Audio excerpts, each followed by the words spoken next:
Welcome to Daddy Bits, our trade idea show hosted by yours truly, the Trading Daddies. I am your host, the Ugly One, and as always, my amazing co-host. Hold on, man. I have to grab my mic. Oh, the mic was a little Teflon John. Sam Leezy, Fosheezy is in the easy, and you know what? We hate HDZ. Home Depot doesn't make sense. It does not make sense. How many times do we have to re-short Home Depot in order for it to come down? But you know what? Eventually, it will. Yep. Eventually, it will. You just have to hold on for a bit so that you can get rewarded with having some sort of El Mano de Diamantes. Diamantes? Diamantes. you know who else got El Mano Diamantes? Melinda Gates. Melinda Gates. We're gonna my girl. I want that 5G girl. Is this the Deadcat Bounce? I think it is. John also believes it is the Deadcat Bounce. So if you guys want to learn more about that, make sure that you guys hit the subscribe button, post notification bell, give us a nice thumbs up if you guys like this content. It definitely helps out with the YouTube algorithm. And with that being said, let's catch you guys after the intro.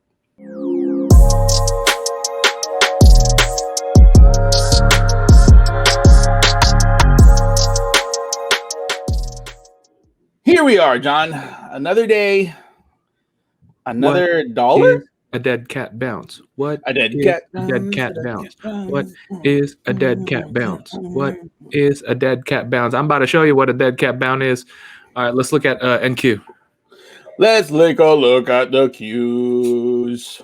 That is ugly. That is ugly, but look at the dead cat bounce starting already. It is already starting. Let's pop over to the NASDAQ futures. This is what we mean about the dead cat bounce. If you take out the futures, if you take a look at the futures, you see right there, it's starting to inch green. Yeah. Don't get fooled.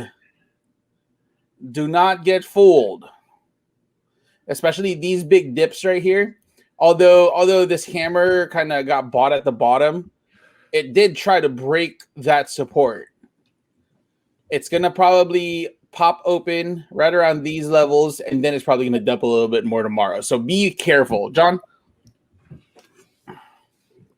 So if you're looking at the daily right now, the chart that you have in front of you, that line where it bounced off of, that's right the 50 exponential moving average. Okay, so today's candle is obviously the one on the left, that fat candle right there. And the one on the right is obviously it's futures. It's going to be that thing's going to be running up until tomorrow morning. So you see how it's a T shape right now, right here. So I wouldn't, yeah. So for tomorrow, how we're going to play this is it's called a dead cat bounce. Okay, so after we're looking at NASDAQ. NASDAQ took a beating today. Tech was down. Even Apple was down 4%. Jesus, when was the last time you saw Apple down 4%? That was September. Probably February, I think. Oh, February. Yeah. I'm not saying it's going to happen again, but who knows? But right now, the dead cat bounce is basically when majority of these stocks get beaten down, and in the following day, normally you recover half of your money. I'm not going to say all of your money, but most likely it'll be half of your money. Okay, so right now you're seeing futures running that up. I do expect this to run it up all the way to like midpoint. So right in between the EMA 20 and the EMA 50. So I don't know, 13,650. 1362 is what I'm seeing. Or 62? Yeah. Okay. Yeah. So run it half. Okay. And like for example, today Apple's chart was clean. It followed the QQQ. Well, the QQQ followed Apple technically, but once we look at Apple's chart again, it seems like it's going to break down even more. So we're looking at NASDAQ futures, and we're probably going to top tomorrow. Tomorrow might be a decent green day, but I doubt it's going to be a strong day. Yeah, it doesn't seem like it's going to be a strong day tomorrow, if you're going to ask me. Let's take a look at the That was the NASDAQ. Let's take a look at the SPY futures. Let's see here. SPY was weak too. Yeah, SPY was very weak today. Look at that. Look, I mean, it got bought up at the end, but again, this might be another bounce. And then guess what? Yeah. So you have SPY futures right in between the 9 and the 20. Same scenario as, NASDAQ futures. Right there. It's gonna trade in between. If it breaks the 9, then great.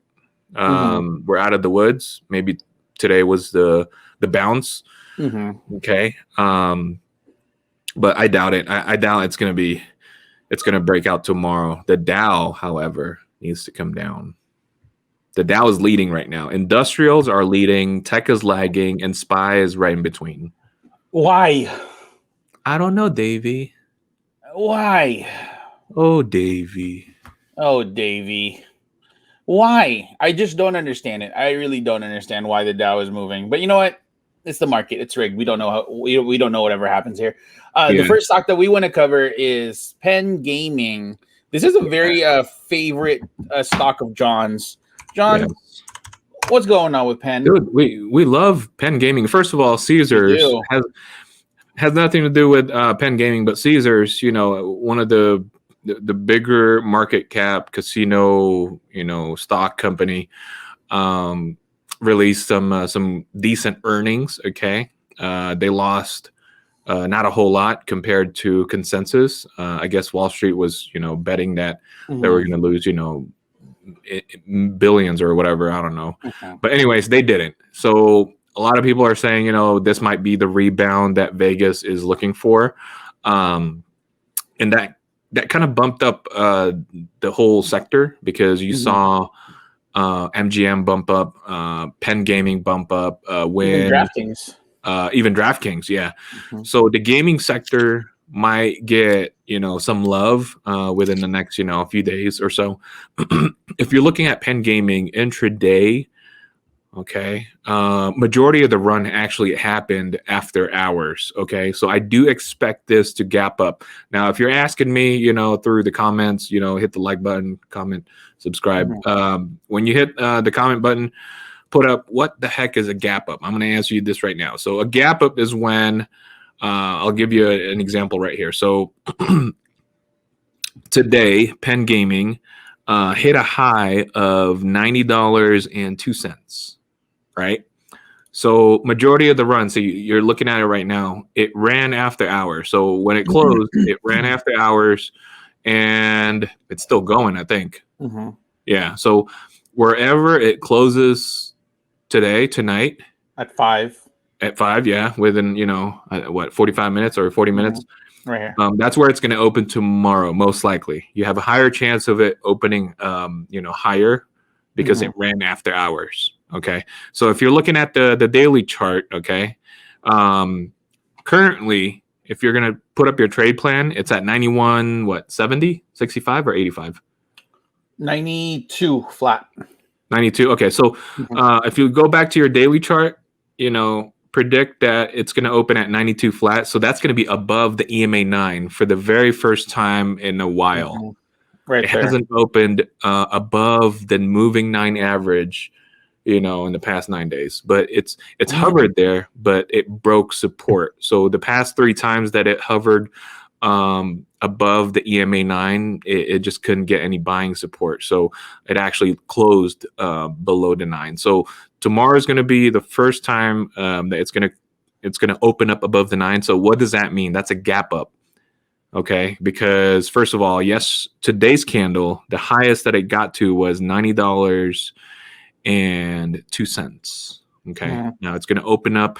Most likely, you will see a little dip first thing, like half an hour to an hour, and then it'll run back up. Yeah, it's going to give you an opportunity to reload or actually enter if you guys missed the initial 15 minutes, 15 to 30 minutes. And then you guys can see right here this pattern right here where it's falling right here. That's a falling wedge. Yeah. If this breaks, that's a very bullish sign to newer highs. Yeah, because MACD and RSI they're somewhat beat up. Penn's been beat up for for a couple months now, and the rebound on this one, who knows? I mean, you can swing this all the way to 95. That's like a 5% bump, right? Yeah, but we've seen Penn Gaming do 5-7% days, so that could be tomorrow. That could definitely be tomorrow. Right? So So if you guys definitely keep an eye on this one. Yeah. For sure. The next stock that we want to talk about is actually a stock that John and I want to short, which is UPS. Oh, hell yeah. UPS. Dude, I saw a few trucks today, and I just somewhat flipped them off. Shout out to our boy Mikey. You know what? Mikey used to get some packages from the house, like at the house, right? And he always tells me that FedEx is a lot faster, but UPS is super slow. And the reason why UPS is super slow is short for United Pagong Service. For those who are not Filipinos, Pagong is a Tagalog word for turtle, and they're very slow. So that's what. Shout out to Mikey. Dude, when are we gonna short UPS? Dude, look at it. It's coming. Like, look at that. Okay, first things first. That what I see on the daily chart is look at the 26th, April 26th. Okay. So if you guys are still asking about what the heck is a gap up, that's a gap up right there from the 26th right through the 27th. Okay, the gap up is when it closed at the 26th. It closed at 175. But however, the 27th, the following day, it opened at 189. So you have a 14-point gap up. That's the gap up. Okay, majority of the times, these gaps. Okay, that's what you call them. The gap between 179 to 189. That's a 10-point gap. Okay.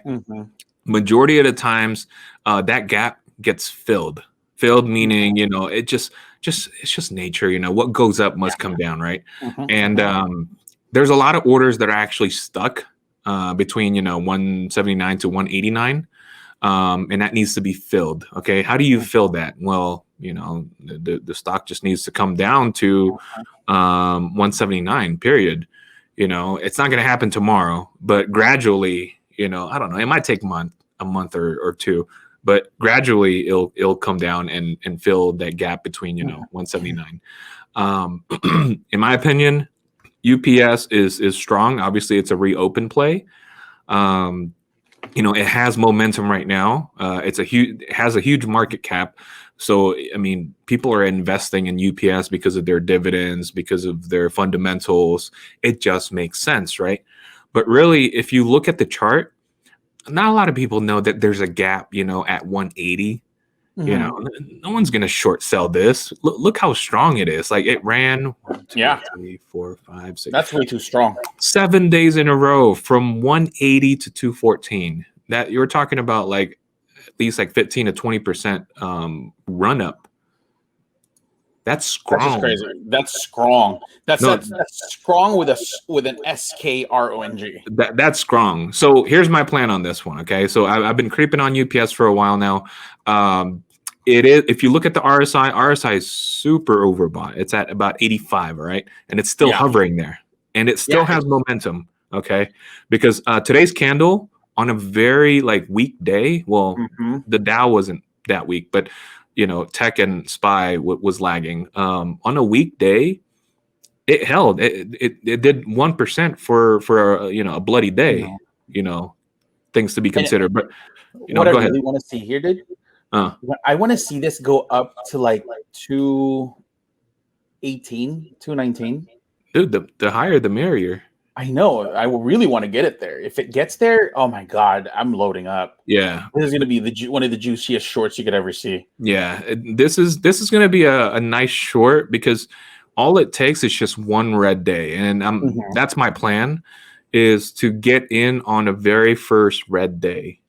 So speaking of that, right? To give people an example, let's take a look at Costco. Oh yeah, Costco is about to come down. Costco's about to come down. Like, look at this red day right here. Yeah. Right. This is the same exact thing that we're waiting on HD to do. Yeah. And it's only a matter of time. I don't want to talk about HD, man, but Costco is actually showing some life. It's showing us that what comes up must come down. No stock ever goes up forever. Not like Dogecoin. Not even Dogecoin. But anyways, let's not talk about Dogecoin. So going back to UPS, it still has strong volume. Okay, all the indicators are telling us that this run is not over. So we wait. Okay, we wait up until it hits a roadblock. Okay, first red day, then we're gonna pay attention. Okay, we're probably gonna start a quarter size or something, a quarter position, and then when we see a follow up, that's when we double up or we go full ham or something. A small teaser, if you will. Yeah. You know what I mean? So the last stock that we want to cover is Plug Power. John, what are you seeing on Plug Power? Well, Plug Power has been beaten up for the past 2-3 months, right? This right here, I mean, if this was a doji, I would have called it a morning star. Yeah, that's ready to pop. That's a change. Yeah. That's a reverse. That's a reversal. Yeah. So here's the best part for this one. The gap didn't even get filled on this one. The gap from the lowest point yesterday was 26.26. The highest point for today was 25.41. Okay, so the gap hasn't been filled from May 3rd, right? Which was yesterday. The play for this one is that if there is a Deadcat Bounce tomorrow, I would run this up all the way to 27. That's a long shot, but we saw it with SPCE not too long ago. I think it was last week. It shot up like 5-7%, intraday. And we're gonna do the same exact thing here. And Plug's been beaten up for quite some time. That I'm pretty sure there's a lot of frustrated investors in there that's trapped, that just wants to get out. And I'm not gonna say Plug's gonna recover for the next few months, but do expect every time it pops, it'll get sold off. Yeah, that's pretty much what happens. But I wouldn't hold it through the 6th, which is Thursday. I wouldn't hold this through earnings because it reports before the market opens. Yeah. So really, the plan here tomorrow is to day trade it. And if you day trade this, you should be fine. I wouldn't hold this at the end of the day tomorrow for Plug Power. And Plug is we've seen Plug do it did 7% today. It can easily do 7 to 10% in a day. Oh yeah, for sure. We've seen it. So we've seen it 27 happen. Is actually possible tomorrow. Yeah, definitely. Again, this is not financial advice. These are the stocks that John and I talk to throughout the day. And if you guys are following our trades, make sure that you guys manage your risk accordingly.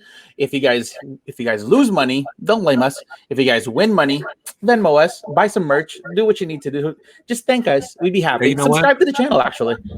If you guys missed the last episode, the ones who made money off of the Apple short, Nvidia short, and CVS long, congratulations. It's not like we didn't talk about it yesterday. We don't have a crystal ball, but we have crystal balls. That's why we do. Yeah, that's why we do these, this episodes, this mini episodes, because we just want to show everyone that through charts, anything is possible. Anything is possible. Anything is definitely possible. So, with that being said, that is the episode for today. If you guys haven't yet, make sure that you guys hit the subscribe button, give us a nice preemptive thumbs up, post notification bell. If you guys want us to cover a stock, make sure that you guys drop that in the comment section below. And follow us on all social media. Follow me at John C. Trade. Oh, follow me at Trading Poppy. Follow John at John C. Trades. Follow us both at Trading Daddies. TradingDaddies.com for all your news, your merch. 50% off your entire purchase off of our merch site. Robinhood sucks is still the code. If you haven't hit up our friend at Bust Down Investments yet, please make sure that you guys do. If you guys want to be a better trader, learn how to trade. All is welcome if you guys want to, up your game, up your knowledge or whatnot. You get to hang out. You get to chill with us for a bit. You know what I mean? And that in itself is worth the price of admission. So with all things said and done, let's get trading. And remember, guys, that the charts do not lie. Yeah.